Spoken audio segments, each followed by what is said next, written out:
예, 앞서 광주의 아파트 외벽이 붕괴된 사건 전해드렸습니다.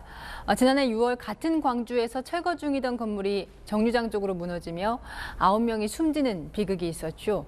이곳의 시공사도 현대산업개발입니다. 오늘 국회에서 광주 참사 방지법이 통과됐지만 앞서 사고에서 보셨듯이 갈 길이 멉니다. 다시 간다. 남영주 기자가 취재했습니다.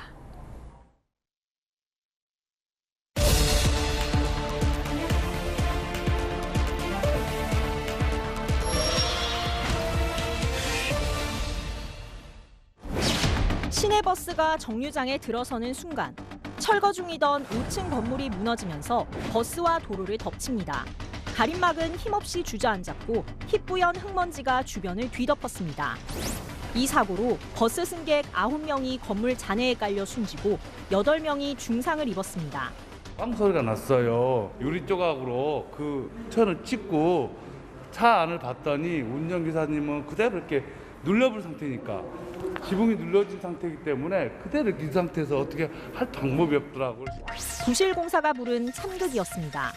철거 계획서엔 건물 상부부터 차례로 철거한다고 돼 있지만 비용을 아끼기 위해 중간부터 허물면서 하중을 견디지 못하고 무너진 겁니다.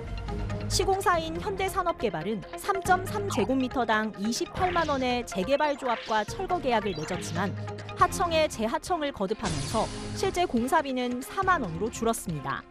다시 찾은 현장. 붕괴 사고가 발생한 지 반년이 지났지만 아직 철거조차 이루어지지 않았습니다. 현장엔 휘어진 철근과 건물 잔해가 남아 있습니다.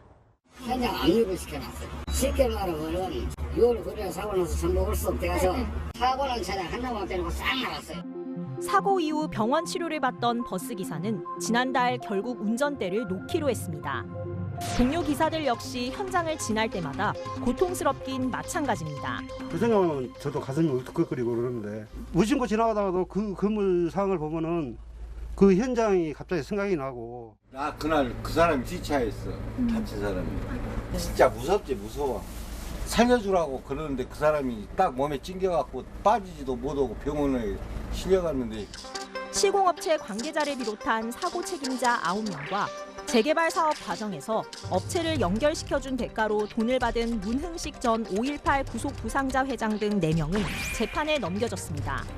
하지만 여전히 1심이 진행 중이고 불법 하도급 비리와 관련한 수사도 해를 넘겨 계속되고 있습니다. 정부는 불법 하도급에 대한 관리 감독을 강화하겠다고 밝혔습니다. 지난해 11월부터 한 달간 불법 하도급이 의심되는 136곳의 건설업체를 대상으로 실태 점검에 나선 결과 46곳이나 적발됐습니다. 점검 자체를 또 하도급을 줄 수가 없다는 얘기예요. 그게 불법이라는 거예요. 몰랐기 때문에 똑같이 하도급을 줘버렸다. 예, 똑같이 하도급 주고. 국토부는 올해부터 인구 50만 명 이상의 지자체 31곳을 대상으로 지역 건축 안전센터 설치도 의무화하기로 했습니다. 하지만 실제 센터를 운영 중인 곳은 절반에 불과합니다.